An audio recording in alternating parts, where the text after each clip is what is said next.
Gurukota yavakarwa hondo yerusununguko vaChristopher Mutsvangwa vanoti vacharamba vari sachigaro weZimbabwe National Liberation War Veterans Association ZNLWVA muri yeZimbabwe. Sangana zvakare kwatiri kuita pano paZim News Live. Sandinokuti kana usati wasubscribe chibva wasubscribe, wolike, wotina on the bell icon. Tambochiona maupdates anokupa pano paZim News Live.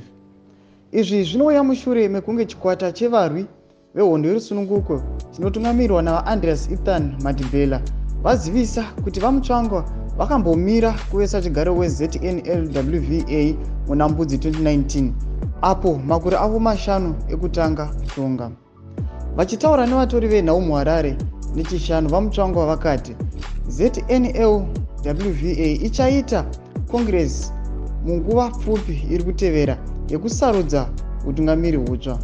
Saka vanoya vachiti, ndinoda kuwedzera chimwe chinhu chine chekuita nebazi rangu nesangano rangu reZimbabwe National Liberation War Veterans Association. Uko ndiri sachigaro tichaita congress kana mutungamiri wenyika yedu vaEmmerson mnangagwa vadzoka pazororo, vanova patron wedu vanodaro.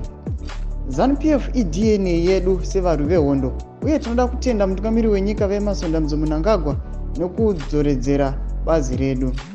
Zvakadaro mumashoko avakaburitsa mukupera kwesvondo, chikwata chinotungamirwa navaMadibela chinotungamirwa navaMutsvangwa chakati nguva yavaMutsvangwa yapera. Saka muri yeZimbabwe ndo zvinoya zvichitaugwa nenhau idzi kuti ivo varikuda kuita congress, vanoda kuita congress kana Emmerson mnangagwa adzoka kubva pazororo rake uye vagoona kuti mutungamiriri webato iriri ndiani. Saka muri yeZimbabwe chimbotipai mafungiro enyu kupfurikidza nekupinda mucomment section medu muchitipa maonero.